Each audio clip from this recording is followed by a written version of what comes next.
how to find an apartment in Cyprus in under 5 minutes. In this video, I'm not only going to show you how to find the apartment, but once you have a nice one, you actually want to get it and increase the probability to a max so you really get the one that you desire. By the way, this video is also applicable not just to people wanting to move to Cyprus or coming to Cyprus for a long run, but also people who maybe want to spend a couple of months, right? Maybe you don't want to take the Airbnb, maybe you want to share a room or something like that. So this will also be relevant for you. I would say let's not hesitate and get right into the video. If you enjoyed this video, I really need you to like it and to subscribe it because we need to grow this channel. There's so much more cool stuff coming up. Part number one is how to find the apartment. There are basically two common options I would recommend. The first one is you go to this website right away, is bazaraki.com. The second option is you just do a little Google research and you search for apartments for rent in Cyprus or apartments for rent in city name. Chances are that this option with the Google will probably take you to bazaraki.com anyway. And once you are on Bazaraki, you're basically gonna filter for the apartments that you desire. There are three options that are probably most appealing to you. Either number one, which is houses and apartments for sale, houses and apartments for rent, or the third one, short-term rentals. As I said before, the short-term rentals are appealing to you if you want to kind of come to Cyprus and do not want to end up with this 1 year minimum duration of apartments and you want to take it down to a couple of months.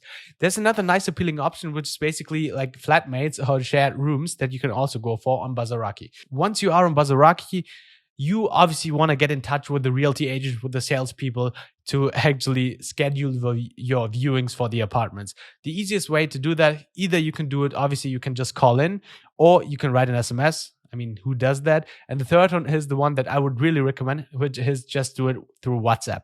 You have the WhatsApp contact right there, and you basically want to go to WhatsApp and usually lets you share the link that for the viewing that you're interested in, or let's say the listing that you're interested in, and you just want to reach out to these salespeople or the realty agents. Okay, now you found the apartment, you have reached out to the realty agent, and there's a part before we get into how to guaranteed get it, which is basically with the realty agent, in case you do not find the apartment that you desire on Bazaraki, you can literally just reach out to them and tell them, hey, I'm looking for this and that.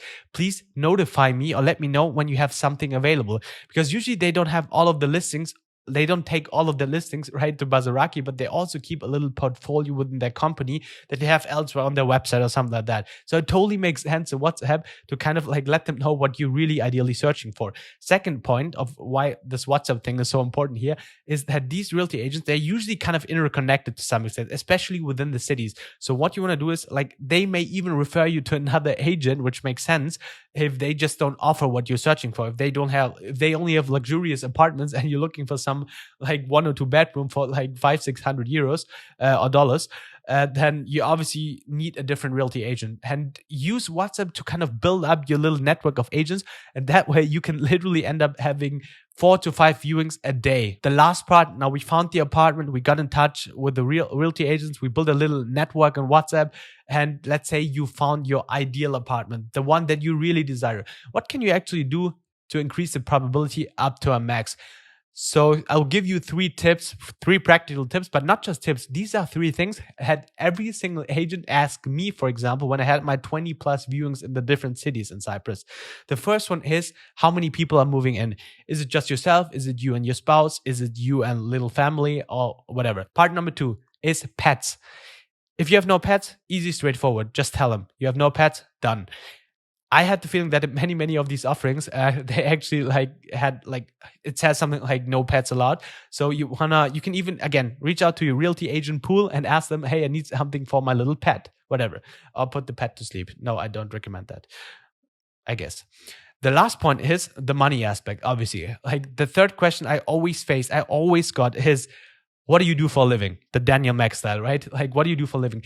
All they care about is, do you have enough money to take care of the apartment, like to pay the rent? So either you have a stable income, a nice job, and make it sound appealing that you have a nice job, or you just have enough savings. It doesn't really matter at all. Just take off their concern and their worries on them not getting the money. Obviously, that's it. By the way, the last tip I recommend you, these are 3 questions that I've always got literally in every single viewing that I wanted to schedule with them. So what I recommend you to kind of like really, kind of step ahead on this is simply let them know upfront, hey, moving in with 2 people or just by myself, this is my job and I have no pets, and then you're all set. That's it for the video. Let me know in the comments if you have any questions. Again, subscribe, and I really hope you enjoyed this video.